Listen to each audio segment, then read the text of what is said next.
Man, if you were a bully in school and you used to pick on kids and call them nerds, you're looking all kinds of stupid now.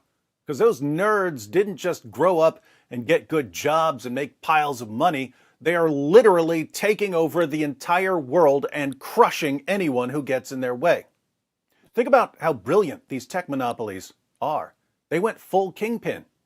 They spent years getting everyone addicted to their platforms. Come join us, everyone. It's fun. All your friends are here. Your whole family is here. All are welcome. All are welcome. Come get your affirmations and your endorphins on our platform.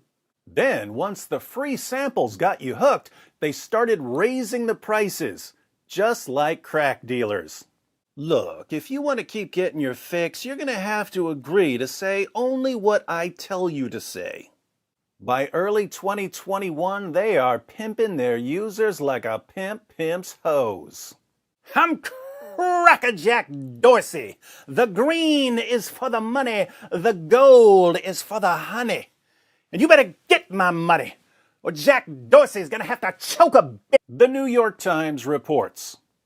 Parler, a social network that pitches itself as a free speech alternative to Twitter and Facebook, is suffering from whiplash.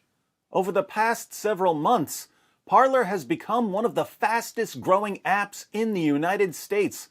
Millions of President Trump's supporters have flocked to it as Facebook and Twitter increasingly cracked down on posts that spread misinformation and incited violence, including muzzling Mr. Trump by removing his accounts this past week. By Saturday morning, Apple listed Parler as the #1 free app for its iPhones. But by Saturday night, Parler was suddenly fighting for its life. Fighting for its life? But people who were fed up with Facebook and Twitter were flocking to Parler. How could it suddenly be fighting for its life? Apple, Google, and Amazon present how to destroy your budding competition in 2 simple steps. First, Apple and Google removed the app from their app stores because they said it had not sufficiently policed its users' posts, allowing too many that encouraged violence and crime. Then, late Saturday, Amazon told Parler it would boot the company from its web hosting service on Sunday night because of repeated violations of Amazon's rules. Amazon's move meant that Parler's entire platform would soon go offline unless it was able to find a new hosting service on Sunday. It's been pointed out in various interviews that finding a new hosting service and transferring all of the data from the Amazon service to the new service with a day's notice would be impossible. So, this was just an execution. Big Tech really wants to kill competition, John Mates, Parler's chief executive, said in a text message. And I have a lot of work to do in the next 24 hours to make sure everyone's data is not permanently deleted off the internet. In a statement online, Mr. Mates added that the tech giants had acted in a coordinated effort to completely remove free speech off the internet. Parler, he said, would probably be unavailable on the internet for up to a week starting at midnight on Sunday. But, he went on, the company had prepared by not relying on Amazon's proprietary infrastructure and was looking for a new hosting provider. A day earlier, Parler appeared poised to capitalize on growing anger at Silicon Valley in conservative circles and was even a logical choice to become Mr. Trump's next megaphone after he was kicked off Twitter. Now, its future is looking bleak.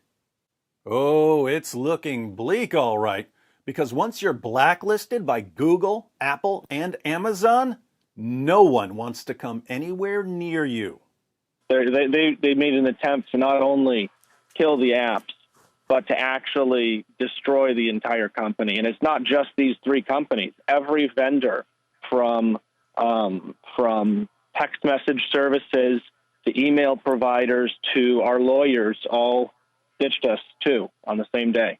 So, we've been noticing for a long time that Facebook, Twitter, and YouTube are becoming increasingly tyrannical, relying more and more on their trust and safety teams, aka the thought police, to bully their users into total intellectual and psychological submission. We've always been told, well, if you don't like it, just go to another platform.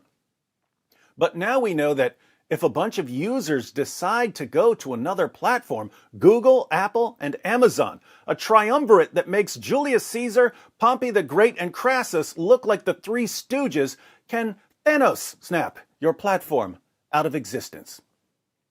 Think about the message that Google, Apple, and Amazon just sent to the world. We are here to control you. If you don't want to be controlled, feel free to go nowhere, because there's nowhere for you to go. These companies are like if the world's worst psycho stalker ex-boyfriend lawnmower manned himself into the internet and could suddenly stalk everyone. If you haven't been keeping a record of your thoughts, now is a good time to start writing a diary or a journal, because future generations are going to wonder how we let this happen.